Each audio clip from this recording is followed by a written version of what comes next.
নমস্কার, দেখছেন ডিজিটাল খবরিলাল বাংলা। আমি সহেলি। আবারও ঘটল একটি রেল দুর্ঘটনা। একটা রেল দুর্ঘটনার স্মৃতি আবছা হতে না হতেই আবারও একটি রেল দুর্ঘটনা ঘটে চলেছে। প্রতিবার রেল দুর্ঘটনা ঘটার পরেই সেখানে রেলমন্ত্রী, রেল আধিকারিকরা উপস্থিত হন এবং জানানো হয় একটি কমিটি গঠন হবে এবং সেই কমিটির যে রিপোর্ট দেবে তারপরেই সিদ্ধান্ত নেওয়া হবে, তদন্ত করা হবে এবং তদন্ত থেকেই উঠে আসবে আসল কারণ, রেল দুর্ঘটনাটি ঘটেছে কী কারণে। প্রতিবারই এই একই জিনিস হয়, এইবারও তাই হবে। দুর্ঘটনাস্থলে রেলমন্ত্রী যাবেন, রেল আধিকারিকরা যাবেন এবং সেখানে বলা হবে যে কমিটি গঠন করা হবে, কমিটির রিপোর্ট দিলে তারপরে তার বেসিসে সিদ্ধান্ত নেওয়া হবে, তদন্ত করা হবে। কিন্তু প্রশ্ন একটাই, এত রেল যে দুর্ঘটনা ঘটছে কেন ঘটছে? এই যারা মৃত্যুবরণ করছে তাদের মৃত্যুর দায়ী কে? আসল দোষী কারা? এই প্রশ্নটাই রাজনৈতিক মহল থেকে শুরু করে সাধারণ মানুষের প্রশ্ন। মঙ্গলবার ভোরে ঝাড়খণ্ডের চক্রধরপুরের ডিভিশনে বড়াবাম্বু স্টেশনে হাওড়া মুম্বাইগামী মেলের 20টি কামরা লাইনচ্যুত হয়ে যায় এবং সূত্র মারফত যে খবর পাওয়া যাচ্ছে তার পাশেই ছিল একটি মালগাড়ি এবং তার সাথে ধাক্কা লাগে এবং যার কারণেই 20টি কামরা লাইনচ্যুত হয়ে যায়। সূত্র মারফত আরও একটি খবর পাওয়া যাচ্ছে যে বহু যাত্রী আহত হয়েছেন এবং নিহতের সংখ্যাও প্রচুর। তবে প্রশ্ন একটাই, এত রেল দুর্ঘটনা, এই সমস্ত ঘটনা ঘটছে কেন? যদি ঝাড়খণ্ডেই দেখতে পাওয়া যায়, এই 2024-এর গত 6 মাসের মধ্যে এই নিয়ে তিনবার রেল দুর্ঘটনা ঘটেছে। প্রথম রেল দুর্ঘটনা ঘটেছে 18 জানুয়ারি 2024 গামহারিয়া রেলওয়ে স্টেশনের উৎকল এক্সপ্রেসের দুর্ঘটনা ঘটে। এই রেল দুর্ঘটনায় 4 জন মৃত।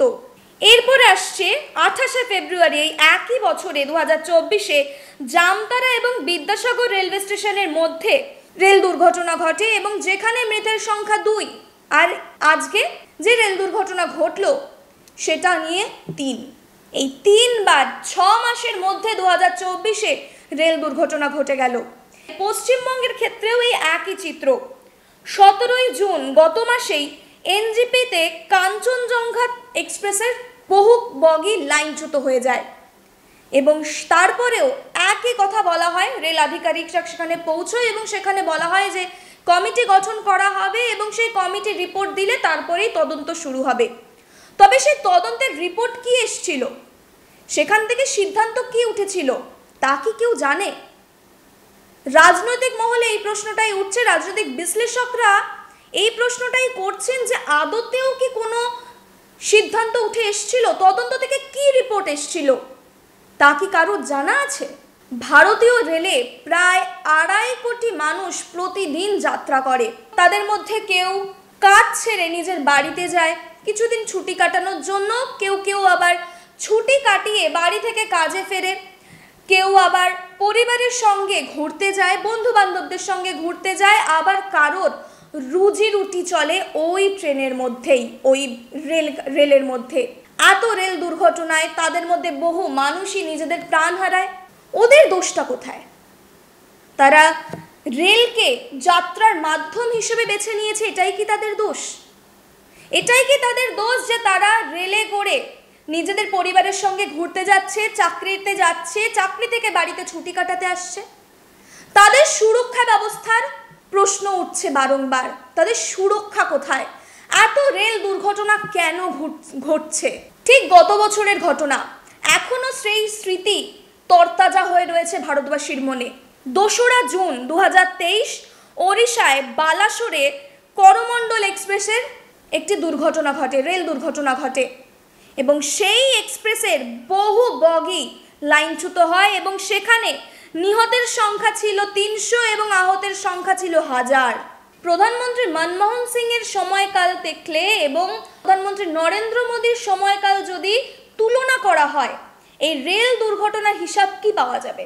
ইউপিএ সরকারের সময় 1711টি রেল দুর্ঘটনা ঘটেছিল এবং এনডিএ সরকার তথা মোদী সরকারের জমানায় 2014 থেকে মার্চ 2023 অবধি 638টি রেল দুর্ঘটনা ঘটেছে। আপনারা যথারীতি বুঝতে পারছেন যে রেল দুর্ঘটনার মাত্রা কিছুটা কমেছে। সংখ্যা কিছুটা কম, কিন্তু সংখ্যা কমলেও প্রশ্ন এখানেই যে এই 638টি রেল দুর্ঘটনাই বা ঘটবে কেন? 2024-এও তিনবার এই নিয়ে রেল দুর্ঘটনা ঘটে গেল।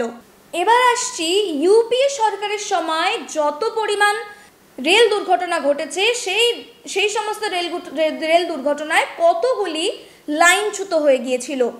ইউপিএ সরকারের সময় দেখতে গেলে 800 প্রায় 850-র কাছাকাছি রেল দুর্ঘটনায় গাড়িটি লাইনচ্যুত হয়ে গিয়েছিল এবং এনডিএ সরকারের জমানায় প্রায় 400-র ওপরে রেলগাড়ি লাইনচ্যুত হয়ে গিয়েছিল। প্রশ্ন এটা নয় যে কার সময় কম বা বেশি রেল দুর্ঘটনা ঘটেছিল বা গাড়ি লাইনচ্যুত হয়ে গিয়েছিল, প্রশ্ন এখানেই যে এরকম হবে কেন, বারংবার এই একই পরিস্থিতি কেন তৈরি হবে। ইউপিএ সরকারের সময় 2453 জন রেল যাত্রী নিহত হয়েছিলেন, মৃতের সংখ্যা, এমনকি আহতের সংখ্যা ছিল 4486টি। এবার এনডিএর জমানায় 781 জনের মৃত্যু ঘটেছে এবং 1543 জন লোক ঘায়েল হয়েছে। এটা কেন বললাম? এটা এই কারণেই বললাম যে সূত্র মারফত যে খবর পাওয়া যাচ্ছে যে মৃতের সংখ্যা এবং আহতের সংখ্যা নিয়েও হচ্ছে রাজনীতি, যে কার আমলে বেশি মানুষ মারা গিয়েছে রেল দুর্ঘটনায়, কার আমলে বেশি মানুষ ঘায়েল হয়েছে এবং কার আমলে কম, এই নিয়েও রাজনীতি হচ্ছে। রাজনৈতিক বিশ্লেষকরা মনে করছেন যে এই মৃতের সংখ্যা নিয়েও রাজনীতি হচ্ছে এখন।